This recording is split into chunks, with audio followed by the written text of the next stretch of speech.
नमस्कार दोस्तों। इस वीडियो में हम लोग ये कक्षा 12 की अंतरा भाग जो 2 है अंतराल उस अंतराल का अगला जो अध्याय है वो है विश्वनाथ त्रिपाठी के द्वारा लिखा गया बिस्कोहर की माटी। ये एक्चुअल में क्या है कि विश्वनाथ त्रिपाठी की आत्मकथा का एक अंश है बिस्कोहर की माटी। ठीक है, उसका अध्ययन करेंगे। सबसे पहले अपन को लेखक का परिचय देखना चाहिए। विश्वनाथ त्रिपाठी का जन्म 16 फरवरी 1931 को बिस्कोहर गांव, जिला बस्ती, सिद्धार्थनगर, उत्तर प्रदेश में हुआ है। विश्वनाथ त्रिपाठी की जो प्रारंभिक शिक्षा है वो गांव में ही हुई। उच्च शिक्षा बलरामपुर, कानपुर और वाराणसी से इन्होंने प्राप्त की और पंजाब विश्वविद्यालय से पीएचडी की उपाधि प्राप्त की थी। प्रारंभ में विश्वनाथ त्रिपाठी हैं वो दिल्ली विश्वविद्यालय के राजधानी कॉलेज में अध्यापन कार्य करवाया था इन्होंने। फिर दिल्ली विश्वविद्यालय के मुख्य जो परिसर है उसके अध्यापन कार्य में जुड़े रहे। यहीं से सेवानिवृत्त होकर के वर्तमान में स्वतंत्र रूप से लेखन कार्य कर रहे हैं।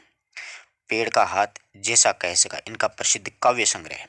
ये कविताएं इनकी ज़्यादा प्रसिद्ध नहीं हुई हैं, बल्कि इनके इतिहास ग्रंथ प्रसिद्ध हुए हैं, जैसे प्रारंभिक अवधि, हिंदी आलोचना, हिंदी साहित्य का संक्षिप्त इतिहास। बहुत ही अच्छा प्रश्न है, ये कई बार पूछा जाता है। लोकवादी तुलसीदास, मीरा का काव्य, देश के इस दौर में, कुछ कहानियां, कुछ विचार, इनके प्रमुख ये इतिहास या आलोचनात्मक ग्रंथ है इन्होंने लिखा था। ये प्रसिद्ध है, ध्यान रखना इस बात का। इन्होंने हजारी प्रसाद द्विवेदी जी के साथ में मिलकर के अब्दुल रहमान का संदेश राशक जो था अपभ्रंश काव्य, इसका संपादन भी इन्होंने किया था। अच्छा कथन है, व्याख्याता भर्ती में ऐसे कथन अक्सर पूछ लिए जाते हैं।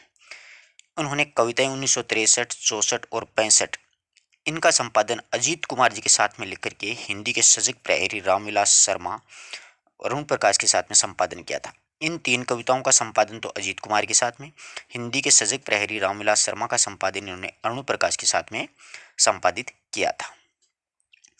इन्होंने हजारी प्रसाद द्विवेदी की जीवनी भी लिखी थी, वोमकेश दरवेश नाम से, जो हजारी प्रसाद द्विवेदी जी की जीवनी है। अच्छे अपने गुरु समझते थे हजारी प्रसाद द्विवेदी जी को। विश्वनाथ त्रिपाठी को गोकुलचंद है, शुक्ल आलोचना पुरस्कार है, रामविलास शर्मा सम्मान है, सोवियत लेन नेहरू सम्मान है, हिंदी दिल अकादमी का दिल्ली के साहित्यिक सम्मान, अनेक पुरस्कारों से इन्हें संपादित है वो किया गया है। अब अपन कुछ शब्दार्थ हैं उनको देख लेते हैं। इनको 2014 में एक मूर्ति देवी पुरस्कार है वो भी मिला था। मूर्ति देवी पुरस्कार 2014 में मिला था इनको। अब देखिए कुछ शब्दार्थ हैं। अक्सर परीक्षाओं में क्या होता है, शब्दार्थ पूछ लिए जाते हैं। जैसे भसीण, यानी कमल की नाल होती है उसको बोलते हैं, कमल के तने को बोलते हैं भसीण। कुमुद जल पुष्प होता है, जल में उगने वाला पुष्प को कुमुद, कुया या काकाबेली। सिंघाड़ा एक जल फल होता है जो कांटेदार होता है, पानी में ही होता है, आप लोगों ने देखा होगा। बतिया फूल का अविकसित रूप होता है, प्रयोजन उद्देश्य। कथरी बिछोना को बोलते हैं। और साफ सफाई मतलब बिल्कुल स्वच्छ। इफरात, इफरात मतलब अधिकता। भींटो, टीले या ढूह, बरहा खेतों की सिंचाई के लिए बनाई जाने वाली एक नाली होती है ना, पतली सी, उसको। जैसे ये खेत है और इसकी सिंचाई के लिए ऐसे बीच से एक पतली सी नाली निकालते हैं, फिर उसको साइड में निकाल देते हैं, है ना, इस प्रकार से। सुबकना, धीमे धीमे स्वर में रोना, बच्चे सुबकते हैं हमेशा। आँख आना मतलब गर्मियों के मौसम में आँखों का, ये सर्दियों के मौसम में आँखों का क्या हो जाता है, एक रोग होता है जिसको बोलते हैं आँख आ गई। थिरकना, नाचना होता है। एगाद भरपूर आर्द्र नमी होती है ना, उसको बोलते हैं। अब देखिए पाठ का परिचय देखते हैं अपन। ये जो पाठ है वो ध्यान रखना एक आत्मकथा का अंश है। वो आत्मकथा है विश्वनाथ त्रिपाठी की गंगतलाई का गांव। बिस्कोहर की माटी विश्वनाथ त्रिपाठी की एक आत्मकथा गंगतलाई का गांव का एक अंश है। ध्यान रखना ये प्रश्न द्वितीय श्रेणी के लिए बहुत ही शानदार प्रश्न है, हो सकता है व्याख्याता में भी पूछा जाए। जैसे मैं आपको बतलाता हूँ उसको आप अंडरलाइन करते जाएं और साथ साथ में नोट्स के रूप में उस पंक्तियों को आप स्पेशली लिखते जाएं, ताकि परीक्षा में आपको पूरे पाठ का दोहराव ना करना पड़े, खड़ाखड़ खड़ाखड़ रिविजन हो जाए। आत्मकथात्मक शैली में लिखा गया ये पाठ। पूछा जा सकता है बिस्कोर की माटी किस शैली में लिखा गया, आत्मकथात्मक शैली में। एक्चुअल में क्या होता है कि विद्यार्थी यहाँ तक तो मैं बताता रहता हूँ, नोट करते रहते, पर तो आगे वाला यानी किस शैली में लिखा गया वो भी बहुत महत्वपूर्ण चीज होती है। अभिव्यंजना में अत्यंत रोचक और पठनीय है। लेखक ने उम्र के कई पड़ाव पार करने के बाद अपने जीवन में माँ, गांव और आसपास का जो प्रकृति का जो परिवेश है अपना अड़ोस पड़ोस का, उसका वर्णन भी करते हुए ग्रामीण जीवन शैली, लोक कथाओं, लोक मान्यताओं को पाठक तक पहुंचाने की भरपूर कोशिश की है। और बिल्कुल की है, वास्तव में पढ़ेंगे तो बहुत आनंद आएगा। शहर गांव की तरह सुविधा युक्त नहीं होते हैं, क्योंकि शहरों में पहले बसें ही नहीं जाया करती थी, आजकल तो हो गए हैं। बल्कि प्रकृति पर अधिक निर्भर रहते हैं वो। प्रकृति पर मतलब जैसे अब शहरों में गैस सिलेंडर हो गया, आजकल तो गांव में भी हो गया। पहले वो क्या करते थे, गांव में खेतों से लकड़ियां काट करके अपना भोजन वोजन बनाया करते थे, आज भी बहुत से परिवार बनाते हैं। इस निर्भरता का दूसरा पक्ष प्राकृतिक सौंदर्य भी है। वास्तव में प्रकृति का सौंदर्य है, जैसे रेगिस्तान में एक रोहिड़ा होता है, उसके फूल है ना, वो खतरनाक गर्मी में भी इतने शानदार खिले रहते हैं कि लोगों को आश्चर्य होता है कि ये पानी इसको कहाँ से मिल रहा है। और जिसे लेखक ने बड़े ही मनोयोग से जिया और प्रस्तुत किया, क्योंकि गांव में जन्मे पले बड़े हैं। इस तरह प्राकृतिक संपदा के रूप में अकाल के वक्त खाई जाने वाली एक कमल ककड़ी का भी वर्णन किया कि अकाल पड़ गया था, उस समय खाने के लिए अनाज नहीं हुआ था, तो लोगों ने कमल ककड़ी खाई। तो दूसरी ओर से प्राकृतिक विपदा और बाढ़ का भी वर्णन किया। इससे बदहाल गांव की तकलीफों का भी जिक्र किया, क्योंकि नदियों में बाढ़ आ जाया करती थी। कमल, कोइया, हरसिंगार, साथ ही तोरी, लौकी, भिंडी, भटकैया, इमली, कदम्ब आदि फूलों का भी वर्णन करते हुए लेखक ने ग्रामीण प्राकृतिक सुषमा और संपदा को दिखाया है। तो साथ ही साथ में खतरनाक जहरीले सांपों का वर्णन किया है। डोहड़ा, मजगिद्वा, धामिन, गेहुअन, घोर कड़ाइच आदि सांप बिच्छुओं का वर्णन के द्वारा भयभीत वातावरण का भी निर्माण इन्होंने किया। ग्रामीण जीवन में शहरी दवाइयों की जगह प्रकृति से प्राप्त कोई फूल है, पत्तियों के प्रयोग में भी आम है, उस लेखक ने रेखांकित किया है कि लू में जाते हैं तो क्या खाना चाहिए, ये सांप वाँप डस लेते हैं तो अपन को क्या लगाना चाहिए, किसकी मरहम होनी चाहिए, वो सारा वर्णन पढ़ेंगे। पूरी कथा के केंद्र में है बिस्कोहर, जो लेखक का एक गांव है, और एकमात्र पात्र विश्वनाथ यानी मतलब स्वयं लेखक है विश्वनाथ। गर्मी, वर्षा और शरद ऋतु में गांव में होने वाली दिक्कत यानी तकलीफों का भी लेखक ने मन पर बहुत बड़ा प्रभाव पड़ा है। इसका उल्लेख इस रचना में बिल्कुल दिखाई पड़ता है। और 10 वर्ष की उम्र में करीब 10 वर्ष बड़ी स्त्री को देख करके मन में उठे भाव में, यानी लेखक की उम्र थी 10 साल और उससे लेखक से 10 साल बड़ी उम्र की एक स्त्री को देख करके उसके मन में भाव, संवेग और अमिट प्रभाव, उनकी मार्मिक प्रस्तुति के बीच संवादों की यथावत आंचलिक प्रस्तुति, अनुभव की और सत्यता की नैसर्गिकता की द्योतक है। पूरी रचना लेखक ने अपने देखे भोगे यथार्थ के प्राकृतिक सौंदर्य के साथ प्रस्तुत किया है। लेखक की शैली अपने आप में अनूठी और बिल्कुल एक नई है। बहुत ही शानदार पाठ है। ये देखो गांव का, देख रहे हो, गांव में ऐसे ही होते हैं। बिस्कोहर की माटी, तो देखिए पूर्व के टोले यानी पूर्व का टीला, पूर्व के टोले के पोखर, पोखर होता है एक तालाब, उसमें एक कमल फूलते थे। भोज यानी भोजन में हिंदुओं के यहाँ पर भोजन पर कमल पत्र पर परोसा, यानी भोजन है ना कमल पत्र पर। आप देखना साउथ की फिल्में देखते हैं ना, वहां पर आप देख लेना, आपको वो केले के पत्ते ही मिलेंगे, उस पे ही भोजन परोसा जाता है और लोग बड़े चाव से खाते हैं। अपनी संस्कृति को अभी तक जीवित किए हुए हैं वो लोग। तो यहाँ पर क्या होता था कि भोजन है वो कमल के पत्ते पर परोसा जाता। कमल पत्र को पुरियन कहते हैं। अच्छा प्रश्न बनता है, कमल के पत्ते को क्या कहते हैं? पुरियन। और कमल की जो नाड़ होती है ना, तना, उस नाल को कहते हैं बशीण, जो मैंने आपको पीछे बताया। आसपास कोई बड़ा कमल तालाब था, लेवंडी का ताल, कमल तालाब था, उसका नाम क्या था? लेवंडी का ताल। अकाल पड़ने पर लोग उसे बशीण यानी कमल ककड़ी खोद करके बड़े चाव से खाया करते थे। खोद करके बड़े बड़े खोंचों में सर पर लाद करके खाने के लिए ले जाते थे। जब अकाल पड़ जाता था तो कमल ककड़ी यानी वो बशीण होती थी ना, तना, उसको खाते थे। और ककड़ी को सामान्यतया अभी भी गाँव में नहीं खाया जाता है। कमल का बीज, कमल गट्टा जरूर खाया जाता है। कमल का बीज होता है ना, उसको कूट करके कमल गट्टा बनता है, वो जरूर खाते हैं। कमल से कहीं ज्यादा बाहर कोइयों की है। कमल से कहीं ज्यादा बाहर किसकी है? कइयों की है। कइयां वही जल पुष्प है। कइयां क्या है? एक जल पुष्प है जिसे कुमुद कहते हैं। कुमुद यानी जल में उगने वाला पौधा। इसे कोका बेली भी कहा जाता है, जिसे कुमुद को कोका बेली भी कहते हैं। शरद में जहां पर गट्टा और इसमें पानी होता है, कुइयां फूल उठती हैं, यानी वो कोइयां होती हैं, वो फूल जाती हैं। रेलवे लाइन के दोनों ओर प्राय जो गड्ढों में पानी भर जाता रहता था, आप उत्तर भारत में इसे प्राय सर्वत्र देख पाएंगे, यानी उत्तर भारत में सब जगह आपको ये मिल जाएगा। विश्वनाथ बहुत दिनों यही समझते रहे कि कोइयाँ सिर्फ हमारे गांव में ही का ही फूल है, यानी हमारे अड़ोस पड़ोस में ही होता है। एक बार क्या होता है कि लेखक वैष्णो देवी के दर्शनार्थ गए थे, तो देखा कि पंजाब में रेलवे लाइन के दोनों तरफ खिला था, अनवरत निरंतर लगातार शरद की चांदनी में सरोवर में चांदनी का प्रतिबिंब और खिली हुई कोइयाँ की पत्तियां एक हो जाती थी, यानी दोनों एक सी लगती थी, दोनों में चांदी का सा कलर था। इसकी गंध जो पसंद करता है वही जानता है, यानी कोइयों में जो गंध आती है सुगंध, वो जो जानता ना वही जानता है कि ये कोइयाँ हैं, कि वह क्या है।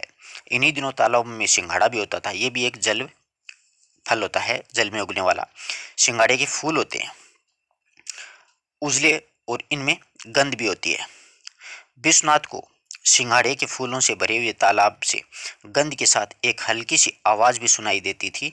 वे घूम घूम करके तालाबों से आती हुई वह गंध मिश्रित आवाज सुनते थे। सिंघाड़ा जब बतिया छोटा दूधिया होता है तब उसमें वह गंध भी होती है। शरद में ही हर श्रृंगार फूलता है, शरद ऋतु होती है ना, उसमें हर श्रृंगार फूलता है।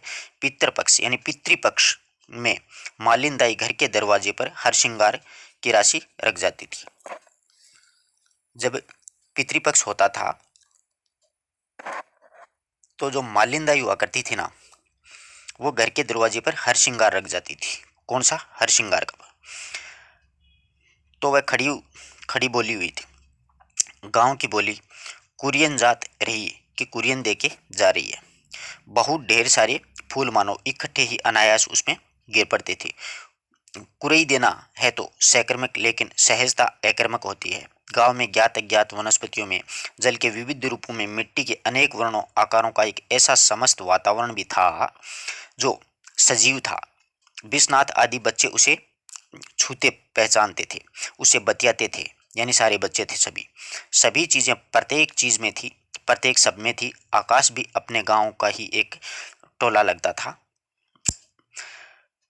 चंदा मामा थे, उसमें एक बुढ़िया थी जो बच्चों की दादी की सहेली थी, यानी बच्चों की दादी की सहेली थी वो बुढ़िया। माँ के आंचल में छिप करके, माँ जब अपने बच्चे को आंचल में छिपाकर दूध पिलाती थी, बच्चे का माँ का दूध पीना सिर्फ दूध पीना नहीं, माँ से बच्चे के साथ संबंधों का, जीवन का चरित्र होता है। बच्चा सुबकता है, यानी धीरे धीरे आवाज में रोता है, माँ को मारता है, माँ भी कभी कभी मारती है, बच्चा पीटता रहता है, माँ पिटाई चिपटाई रहती है। बिल्कुल बच्चा होता माँ बिल्कुल एकदम ऐसे चिपका रहता है, जो वो चिपकाई रखती है कि हिलती भी नहीं है। बच्चा माँ के पेट का स्पर्श है, गंध है, भोगता है, पेट में भी अपनी जगह जैसे जगह ढूंढता रहता है। विश्वनाथ ने एक बार जोर से काट लिया था अपनी माँ को। माँ ने जोर से थप्पड़ मारा, फिर पास में बैठी एक नाइन देवी ने कहा दांत निकल आए हैं, यानी टीसत है, यानी बच्चे के जब दांत निकल आते हैं ना तो वो काटने की कोशिश करता है, टीसता है। बच्चे के दांत निकलते तब हर चीज को दांतों से यूं ही काटते हैं, वही टीसना कहलाता है। चांदनी रात में खटिया पर लेटी माँ बच्चे को दूध पिला रही है। बच्चा दूध ही नहीं पी रहा बल्कि चांदनी भी पी रहा है, यानी साथ साथ में चांदनी को भी पीता है। चांदनी में माँ जैसी स्नेहपूर्वक ममता उसको दे रही है बच्चे को। माँ के अंक यानी गोद से लिपक करके माँ का दूध पीना जड़ से चेतन होने यानी मानव जन्म लेने की सार्थकता ही होती है। पशु माताएं भी ये सुख दे पाती होंगी अपने बच्चों को, और शायद पक्षी यानी अंडे से जन्मने वाले हैं वो भी। यह विश्वनाथ ने बहुत बाद में देखा समझा। दिलशाद गार्डन के डियर पार्क में तब बतखें होती थी। बतख अंडा देने को होती तो पानी छोड़ करके जमीन पर आ जाती और उसके लिए एक सुरक्षित कांटेदार बाड़ा होता था। देखा एक बतख कई अंडों को से रही थी, पंख फैलाए हुए छिपाए हुए थे, यानी अपने डेने पंखों में छिपाई थी अंडों को। दुनिया से बचाई हुई थी, यानी दुनियादारी को कोई खबर नहीं होती थी कि अंडे कहाँ हैं। एक कौवा थोड़ी दूर ताक में बैठा रहता है। बतख की जो चोंच होती है वो बहुत सख्त होती है।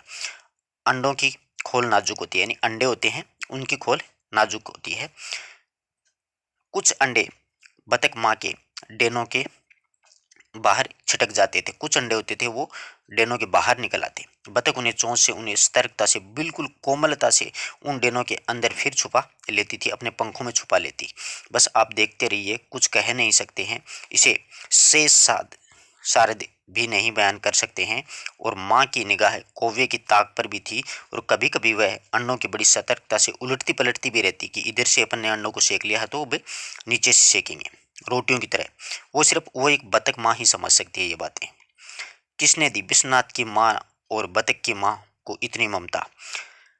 जैसे पानी बहता है, हवा चलती है, वैसे ही माँ में बच्चे की ममता प्रकृति में ही सब कुछ है, जड़ चेतन में रूपांतरित होकर के क्या क्या अंतर्बाह्य गढ़ता है, लीलाचारी होती है। गुरुवर हजारी प्रसाद द्विवेदी प्राय कहते थे कि क्या ये सब बिना किसी प्रयोजन के, यानी बिना किसी उद्देश्य के हैं, बिना किसी उद्देश्य के, यानी इनके पीछे कोई ना कोई प्रयोजन जरूर है, होगा कोई महान निहित कोई उद्देश्य प्रयोजन। लेकिन अभी तो बुश ब्लेयर ने इराक फतेह किया है, कहाँ माँ का बच्चे को दूध पिलाना, कहाँ बतख का अंडा सेना, यानी बतख होती है वो अंडे को सेती है और माँ होती है वो बच्चे को दूध पिलाती है। विश्वनाथ पर अत्याचार हो गया। विश्वनाथ पर अत्याचार क्यों हुआ कि दूसरे भाई ने जन्म ले लिया। जब वह दूध पीने वाला ही था तो छोटा भाई आ गया, विश्वनाथ का दूध कटा हो गया, यानी उनको अब दूध पिलाना बंद कर दिया, उनका दूध कट गया। माँ के दूध पर छोटे भाई का पूरी तरह कब्जा हो गया और छोटा भाई है वो हुमक हुमक करके अम्मा का दूध पीता और विश्वनाथ गाय का बेस्वाद दूध पीता, मतलब कहते हैं ना कि बच्चे को ऊपर का दूध पिला दो, वो ऊपर का दूध पीता। कशेरी ने एक दाई पड़ोस में रहती थी, विश्वनाथ को उन्हें पाला पोसा और सुई की डोरी से बनी हुई एक कतरी सूजनी कहलाती थी, यानी बिछोना होता था ना कतरी छोटे बच्चे को सुलाने के लिए, और बिल्कुल साफ सुथरी सूजनी पर कशेरीन दाई के साथ में लेटे 3 वर्ष के विश्वनाथ चांद को देखते रहते हैं, लगता उसे हाथ से छू रहे हैं, ऐसे बच्चे को ऐसे महसूस होता था वो उसे खा रहे हैं, उनसे बातें कर रहे हैं। वह दुख दुख करके चलता है, कभी बादल में छिप जाता है चांद तो फिर उसे निकल आता है, इमली के छतनार पेड़ के अंतरालों से छन करके चांदनी के कितने टुकड़े बिखरते हैं, शीशम की फूंगनी को चांदनी कैसे चूमती है। फूलों की बात हो रही है, कमल को यहाँ हर श्रृंगार की है, लेकिन ये तो फूल हैं और फूल कहे जाते हैं, लेकिन कितने फूल थे जिनकी चर्चा फूलों के रूप में नहीं होती थी, और हैं वे असली फूल, तोरी, लौकी, भिंडी, भटकैया, इमली, अमरूद, कदम्ब, बैंगन, कोढ़ा यानी काशीफल, शरीफा, आम के बोर, कटहल, बेला, चमेली, जूही वाला बेला, अरहर, उड़द, चना, मसूर, मटर के फूल, सेमल के फूल, कदम के फूल, फूलों से पेड़ लदबदा जाता है। कृष्ण जी उसी पर झूलते थे, यानी कृष्ण जी किस पे झूलते थे, कदम की डाल पे, और झूला पड़ा कदम की डाली, नंदक नंद कदम तरवर। क्या कदम और भी देशों में होता है? मुझे तो लगता है कि कदम का दुनिया भर में एक ही पेड़ है। लेखक कहता है कि मुझे तो यही लगता है कि कदम का पेड़ एक ही है जिस पर कृष्ण जी झूला झूला करते थे। बिस्को हर से पूछूं, पच्छू टोला में ताल के पास में सरसों के फूल का पीला एक सागर लहराता हुआ, खेतों में तेल तेल की गंध जैसे हवा उनमें अनेक रूपों में तैर रही है। सरसों में अनवरत फूल खेत सौंदर्य को कितना पावन बना देते हैं। विश्वनाथ के गांव में एक फल और बहुत इफरात होता था, इसे भरवंडा भी कहते हैं और उसे ही शायद सत्यानाशी कहते हैं। नाम चाहे जैसा हो, सुंदरता में उसका कोई जवाब नहीं है। फूल पीली तितली जैसे आंखों आने पर भी माँ उसका दूध आंखों से लगाती, और दूबों के अनेक वर्णी छोटे छोटे फूल बचपन में इन सबको चखा है, सूंघा है, कानों में सोखा है। देखिए ना, धान गेहूं जौ के फूल होते हैं, जीरे की शक्ल में भुट्टे का फूल है। धान के खेत में भुट्टे की गंध जो नहीं जानता उसे कौन समझाएगा। अब एक छोटा सा गीत है कि फूल खिले धान फूल, कोदो फूल, कुटकी फूल खिले, गोभी फूल, परवल के फूल, करेला, लौकी, खेसा, मिर्ची के फूल खिले, खीरा फूल, तोरई फूल, महुआ के फूल, ऐसी हो बारिश की फूल खिले। ये नवल शुक्ल का एक मतलब फूलों की गीत है। घास पात से भरे हुए मेड़ों पर, मैदानों में, तालाबों के बेंटों पर नाना प्रकार के सांप मिलते हैं। अब सांपों का वर्णन है, अक्सर परीक्षा में ऐसे प्रश्न पूछ लिए जाते हैं, तो यहाँ पर अच्छा है ये कथन, ध्यान दीजिएगा। सांपों से तो लेखक कहता है कि डर लगता है, लेकिन प्राय मिलते जुलते देखते हैं। डोढ़ा और मजगिद्दा विषहीन है। अब यहाँ पर पूछा जा सकता है विषहीन कौन कौन से सांप हैं, तो डोढ़ा और मजगिद्दा। डोढ़ा को मारा नहीं जाता है, उसे सांपों को वामन जाति का माना जाता है। ऐसा पूछा जा सकता है सांपों में वामन जाति का किसे कहा गया, तो डोढ़ा को। दामिन एक विषहीन है, लेकिन वह लंबी होती है दामिन, यानी ये मतलब मादा जाति के सांप है। मुंह से कुछ पकड़ के पूंछ को से अगर मार दे तो सड़ अंग जाए। ये जो दामिन है वो पूंछ से कुछ नामक एक घास होती है, वो पकड़ करके अगर किसी आदमी के या जानवर के उसकी पूंछ की मार देना तो वो अंग सड़ जाए, मतलब अंग खराब हो जाए। सबसे खतरनाक गोंडा होता है जिसे हमारे गांव में फेंटारा कहते हैं। सबसे खतरनाक सांप होता है वह गोहुअन होता है जिसे गांव में फेंटारा कहते हैं। और उतना ही खतरनाक कड़ाइच, जिसे काट लेने पर आदमी घोड़े की तरह हीन हीना करके मर जाता है। ऐसा पूछा जा सकता है कि कौन सा सांप होता है जिसके काटने पर आदमी घोड़े की तरह हीन हीना करके मर सकता है, तो कड़ाइच। फिर बटिहा, जिसके दो मुंह होते हैं, दो मुंह वाले सांप का नाम क्या है, बटिहा। आम पीपल केवड़े की झाड़ी में रहने वाले सांप बहुत खतरनाक होते हैं। आम पीपल और केवड़े की झाड़ियों में रहते हैं ये सांप। अजीब बात है, सांपों से भय भी लगता है और हर जगह अवचेतन में डर से सही उनकी प्रतीक्षा भी करते रहते हैं कि देखें तो सही उनको। छोटे छोटे पौधों के बीच में सरसराते हुए सांप को देखना भी भयानक रस हो सकता है। और इसी तरह बिच्छू सांप के काटे लोग बहुत कम बचते हैं। बिच्छू काटने से दर्द बहुत होता है, कोई मरता नहीं है। फूलों की गंध से सांप, महामारी, देवी, चुड़ैल आदि का संबंध जोड़ा रहता जाता है। गुड़ैल का फूल, देवी का फूल, गुड़हल का फूल, देवी का फूल, नीम के फूल और पत्ते चेचक में रोगी के पास में रख दिए जाते हैं। तो यहाँ पर पूछा जा सकता है चेचक के रोग के लिए किसके फूल रखे जाते हैं, तो ध्यान रखिएगा नीम के फूल और पत्ते चेचक के रोग में रखे जाते हैं। गुड़हल का फूल, देवी का फूल, ये फूल बेरी के भी होते हैं और उनकी गंध वन्य मादक होती है बेर के फूल की। बसंत में फूल आते हैं। बेर का फूल सूंघ करके बेर ततैया का डंक झड़ जाता है। बर्रे ततैया का, ये बर्रे ततैया कोई जानवर ही है। तब उन्हें हाथ में पकड़ पकड़ लेते हैं और उन्हें जेब में भर देते हैं, उसकी कमर में एक धागा बांधकर लड़ाते हैं। खूब गर्मी चिलचिलाती पड़ती है, धूप होती है। घर में सबको सोता देख करके चुपके से लेकर कहते हम बच्चे निकल जाते हैं दोपहरिया को नाच देखते। गर्मी में कभी कभी लू लगने की घटनाएं बहुत सुनाई पड़ती थी। माँ लू से बचने के लिए धोती और कमीज की गांठ में एक प्याज बांध देती थी। तो यहाँ पर पूछा जा सकता है कि लू के बचने के लिए क्या किया जाता था, तो धोती की गांठ में प्याज। लू लगने की दवा थी कच्चे आम का पन्ना। लू लगने पर क्या करना चाहिए, कच्चे आम का पन्ना भून करके गुड़ या फिर चीनी में उनका शरबत पीना, देह पर लेपना, नहाना। कच्चे आम को भून या फिर उबाल करके उसके सिर पर उससे सिर धोते थे बच्चों का। कच्चे आमों के जोरे पेड़ पर लगे देखना। कच्चे आम की हरी गंध पकने से पहले ही जामुन खाना, तोड़ना, यह गर्मी की बहार थी। और कटहल गर्मी का फल और तरकारी भी थी। कटहल गर्मी का फल भी होता था और सब्जी भी होती थी, तरकारी। वर्षा ऐसे सीधे एकाएक नहीं आती थी। पहले बादल गिरते, गड़गड़ाहट होती थी, पूरा आकाश बादलों से घिर जाया करता था और दिन में रात हो जाती थी, यानी घनघोर घटाएं छा जाती थी काली। चढ़ा आषाढ़ गगन घन गाजा, घन घमंड करजत घन घोरा और कंपित जगम नीड़ विहंगम। वर्षा ऐसी ऋतु है जिसमें संगीत सबसे ज्यादा होता है। तबला है, मृदंग और सितार का है। जोश ने लिखा है, बज रहा है सितार पानी। और वर्षा ऐसे नहीं आती थी, आती हुई दिखाई पड़ती थी मेरे घर की छत से, जैसे घोड़ों की कतार दूर से दौड़ी हुई चली आ रही है, जैसे मतलब घोड़े आ रहे हैं। और ऐसे ही पास और पास अब नदी पर वर्षा, अब डेगहर पर, अब बड़की बगिया पर, अब पड़ोस घर में टप टप टप आंधी चले तो टिन छप्पर उड़े और कई दिन लगातार बरसे तो दीवार गिरे, घर धंस के बढ़िया आवे। भीषण गर्मी के बाद में बरसात से पुलकित कुत्ते, बकरी, मुर्गे, मुर्गियां भौं भौं में चूं चूं करते मगन बेमतलब इधर उधर भागे थिरके। पहली वर्षा में नहाने से दाद, खाज, खुजली, फोड़ा फुंसी सब ठीक हो जाया करते थे। तो पूछा जा सकता है कि दाद, खाज, फोड़ा फुंसी किस में सही होते थे, तो पहली बरसात के पानी से नहाने से।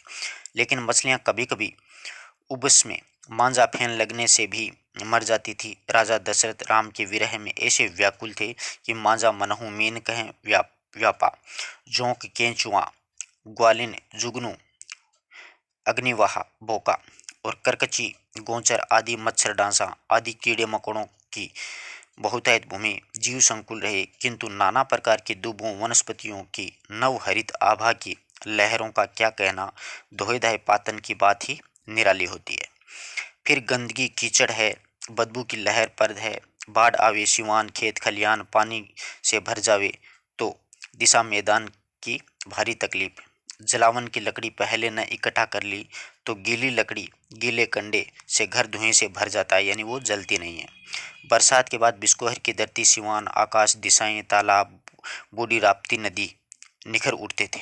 बरसात आती थी तो राप्ती नदी में पानी आ जाता, तो ये नदी का नाम पूछा जा सकता है। धान के पौधे झूमने लगते थे। भुट्टे, चरी, सन्नई के पौधे, करेले, खीर, कांकर, भिंडी तोरी के पौधे, फिर लताएं, शरद में फूल, तालाब में शैवाल शेवार, उसमें नीला जल, आकाश का प्रतिबिंब, नीले जल के कारण तालाब का जल अगाध लगता, स्नान करने से आत्म शीतलता और शुद्धता की अनुभूति, तालाबों का नीला प्रसन्न जल विश्वनाथ को लगता अभी उसमें से कोई देवी देवता प्रकट होगा।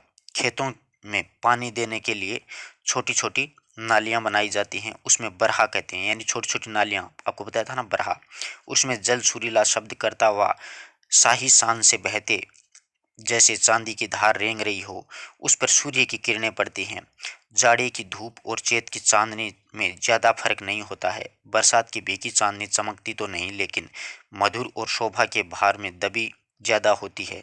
जैसे बिस्कोहर की वह औरत पहली बार उसे बढ़नी में एक रिश्तेदार के यहाँ पर देखा। विश्वनाथ की उम्र उससे काफी कम है, ताज्जुब नहीं, 10 बरस कम हो। विश्वनाथ 10 से ज्यादा के नहीं थे, यानी विश्वनाथ की उम्र 10 वर्ष की थी।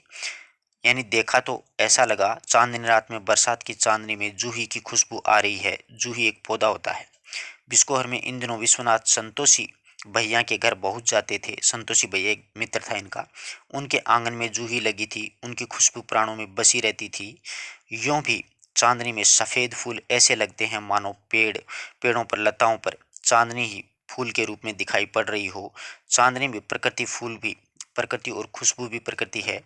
और वह औरत विश्वनाथ को औरत के रूप में नहीं, जूही की लता बन गई और चांदनी के रूप में लगी, जिसके फूलों की खुशबू आ रही है। प्रकृति सजीव नारी बन गई थी और विश्वनाथ उसमें आकाश चांदनी सुगंधित सब देख रहे थे। वह बहुत दूर की चीज कितने नजदीक में आ गई थी। सौंदर्य क्या होता है, तदाकार परिणति क्या होती है, जीवन की सार्थकता क्या होती है, यह सब बाद में सुना, समझा, सीखा, सब उसी के संदर्भ में है। वह नारी मिली भी, विश्वनाथ आजीवन उसे शर्माते रहे थे। और उसकी शादी बिस्कोहर में हुई। कई बार मिलने के बाद, बहुत हिम्मत बांधने के बाद उस नारी से अपने भावना व्यक्त की विश्वनाथ ने करने के लिए कहा, मैं तुम्हें पाई जाई के जरूर बोराए, जो तुम्हें पाया जाएगा वह जरूर ही पागल हो जाएगा। ऐसी बात उस औरत को कहते हैं। जय देव विश्वनाथ बाबू, इनसे तो हमार कब्बो ठीक से भेटे ना ही भई। यानी विश्वनाथ मान ही नहीं सकते कि बिस्कोहर से अच्छा कोई गांव हो सकता है और बिस्कोहर से ज्यादा सुंदर कहीं की औरत हो सकती है, ये नहीं मान सकते थे। विश्वनाथ को अपनी माँ के पेट का रंग हल्दी मिलाकर के बनाई गई पूड़ी का रंग लगता है। गंध है, दूध की गंध है। पिता के कुर्ते को जरूर सूंघते, उसमें पसीने की बू बहुत अच्छी लगती। नारी शरीर में उन्हें बिस्कोहर को ही फसलों वनस्पतियों की उत्कंठ गंध आती थी। तालाब की चिकनी मिट्टी की गंध, गेहूं के भुट्टा और खीरा की गंध या फिर पुआल की होती थी। इन सभी की गंध इन्हें अच्छी लगती। फूले हुए नीम की गंध को नारी शरीर या फिर श्रृंगार से कभी नहीं जोड़ सकते। यह गंध मादक, गंभीर और असीमित की ओर ले जाने वाली है। संगीत गंध बच्चे विश्वनाथ के लिए सबसे बड़े सेतु हैं। काल इतिहास को पार करने बड़े गुलाम अली खां साहब ने एक पहाड़ी ठुमरी गाई। अब तो आओ साजन सुने अकेले में, यह याद करें इस ठुमरी को तो रुलाई आती है। यह ठुमरी किसकी है? गुलाम अली की है, पहाड़ी ठुमरी, ध्यान रखना। और वही औरत उनमें व्याकुल नजर आती है। अप्राप्ति की कितनी और कैसी प्राप्तियां होती हैं। वह सफेद रंग की साड़ी पहने रहती है, काले घने केस सांवरे हुए हैं, आंखों में पता नहीं कैसी आर्द्र व्यथा है, नमी है। वह सिर्फ इंतजार करती है। संगीत का, नृत्य का, मूर्ति, कविता, स्थापना, चित्र गरज की हर कला रूप में, आस्वाद में वह मौजूद है। विश्वनाथ के लिए हर सुख दुख में जोड़ने की वह सेतु है।